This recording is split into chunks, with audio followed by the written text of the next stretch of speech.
Assalamualaikum warahmatullahi wabarakatuh. Perkenalkan, nama saya Umi Kulsum dari kelas 12 IPA 3. Pada video kali ini bertujuan untuk memenuhi tugas mata pelajaran PPKN, di mana akan membahas tentang definisi hukum.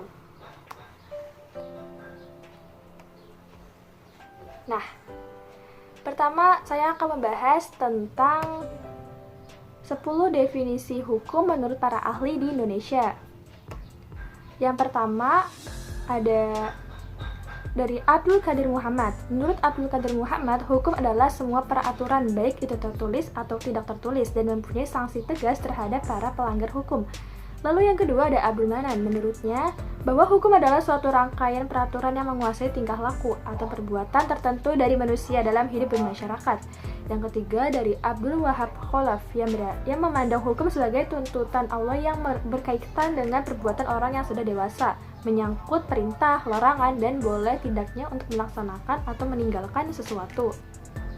Kemudian, yang keempat ada Ahmad Ali. Menurutnya, seperangkat asas-asas hukum, aturan-aturan hukum, norma hukum yang mengatur dan menetapkan perbuatan yang dilarang dan yang benar diakui oleh negara tetapi belum tentu dibuat oleh negara yang berlaku, tetapi belum tentu dapat realitasnya berlaku karena ada faktor internal dan eksternal yang apabila dilanggar akan mendapatkan sanksi. Lalu, menurut yang kelima ada JCT Simorangkir dan Wurjono Sastro Pranoto. Hukum itu ialah peraturan yang bersifat memaksa, yang menentukan tingkah laku manusia dalam lingkungan masyarakat yang dibuat oleh badan-badan resmi yang berwajib. Pelanggaran mana terhadap peraturan-peraturan tadi berakibatkan diambilnya tindakan, yaitu dengan hukum tertentu. Dengan hukuman tertentu. Yang keenam ada Ridwan Halim. Adalah menurutnya hukum itu semua peraturan tertulis maupun tidak tertulis, yang intinya peraturan itu berlaku dan diakui sebagai peraturan yang harus ditaati dan dipatuhi dalam kehidupan di masyarakat. Kemudian yang ketujuh ada dari Sutanyo Wicco Subroto. Menurutnya menyatakan bahwa tidak ada konsep tunggal tentang apa itu hukum, karena sebenarnya hukum terdiri dari 3 konsep, yaitu hukum sebagai asas moralitas, sebagai kaidah positif yang berlaku pada waktu dan tempat tertentu, lalu sebagai institusi yang real dan fungsional dalam hidup bermasyarakat. Yang kedelapan dari Sundaryati Hatono. Menurutnya berpandangan bahwa hukum adalah tidak menyangkut kehidupan pribadi seseorang dan dalam masyarakat, tetapi menyangkut dan mengatur berbagai aktivitas manusia dalam hubungannya dengan manusia lain. Lalu yang ke-9 menurut Wiryono Kusumo adalah semua peraturan baik tertulis atau tidak tertulis yang mengatur tata tertib masyarakat dan kepada pelanggar hukum dan dikenai sanksi. Tujuan hukum untuk mengadakan kebahagiaan, keselamatan, dan ketertiban dalam masyarakat. Nah, kemudian yang terakhir atau yang ke-10 dari Surjono Sukanto dan Punardi Purbacaraka. Dalam buku yang berjudul Sendi-sendi Ilmu Hukum dan Tata Hukum, Surjono Sukanto dan Purnadi Purbacaraka memberikan 9 arti hukum yang diberikan oleh masyarakat, yang terdiri dari hukum sebagai ilmu pengetahuan, sebagai suatu disiplin, sebagai kaidah, sebagai tata hukum, sebagai petugas, sebagai keputusan penguasa, sebagai proses pemerintahan, dan sebagai sikap, tindak, ajek atau perilakuan yang ajek atau teratur, dan hukum sebagai nilai-nilai. Selanjutnya ada 10 definisi hukum menurut para ahli dari luar negeri. Nah, yang pertama ada dari A.L. Goddhart atau Arthur Lehman Goddhart, seorang ahli hukum dan pengacara Amerika Serikat, memberikan definisi hukum adalah semua peraturan yang digunakan oleh pengadilan. Yang kedua dari Aristoteles.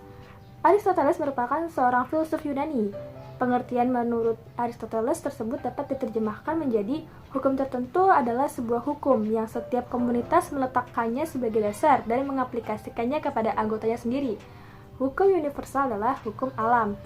Lalu yang ketiga ada E.M. Myers menjelaskan bahwa hukum adalah semua aturan yang mengandung pertimbangan kesusilaan ditunjukkan kepada tingkah laku manusia dalam masyarakat yang menjadi pedoman bagi penguasa-penguasa negara dalam melakukan tugasnya. Selanjutnya yang keempat dari Immanuel Kant. Seperti halnya Hugo de Groot, Immanuel Kant juga menganut aliran hukum alam. Pengertian hukum menurut Immanuel Kant adalah keseluruhan syarat berkehendak bebas dari orangnya untuk dari orang untuk dapat menyesuaikan diri dengan kehendak bebas dari orang lain dengan mengikuti peraturan hukum tentang kemerdekaan. Yang kelima ada Karl Marx. Menurutnya, menjelaskan bahwa hukum adalah cerminan dari hubungan hukum ekonomis suatu masyarakat di dalam satu tahap perkembangan tertentu. Lalu yang keenam ada Leon Duguid. Menurutnya, hukum adalah aturan tingkah laku para anggota masyarakat, aturan yang daya penggunaannya pada saat tertentu diindahkan oleh suatu masyarakat sebagai jaminan dari kepentingan bersama dan jika dilanggar menimbulkan reaksi bersama terhadap orang yang melakukan pelanggaran itu. Nah, kemudian yang ketujuh dari Plato. Menurut Plato merupakan seorang filsuf Yunani yang sekaligus menjadi guru dari Aristoteles. Pengertian hukum menurut Plato adalah segala peraturan yang tersusun dengan baik dan teratur yang mempunyai sifat mengikat hakim dan masyarakat. Lalu yang kedelapan ada Samuel von Pfaffendorf. Menurutnya, dia merupakan ahli hukum Jerman yang menerangkan bahwa hukum merupakan kodrat yang didasarkan atas kualitas kodrat manusia. Yang kesembilan dari Van Apeldoorn. Pengertian hukum menurut Van Apeldoorn dalam bukunya In Leading Toward the Study, Van het Netherlands Reich mengemukakan bahwa hukum itu banyak seginya dan demikian luasnya sehingga tidak mungkin untuk menyatakannya dalam sebuah rumusan yang memuaskan. Kemudian yang ke-10 ada dari Thomas Hobbes. Thomas Hobbes ini terkenal dengan bukunya yang berjudul Leviathan. Pengertian hukum menurut Hobbes adalah sebagai berikut. Whereas law properly is the word of him that by right had command over others. Pada dasarnya, hukum adalah sebuah kata seseorang dengan haknya telah memerintah pada yang lain. Pengertian hukum menurut Hobbes dapat diartikan sebagai perintah-perintah dari orang yang memiliki kekuasaan untuk memerintah dan memaksakan perintahnya kepada orang lain. Nah, kemudian definisi hukum menurut diri saya sendiri adalah hukum adalah peraturan yang mengikat baik tertulis maupun tidak tertulis untuk memberi sanksi kepada para pelanggarnya agar terciptanya keadilan.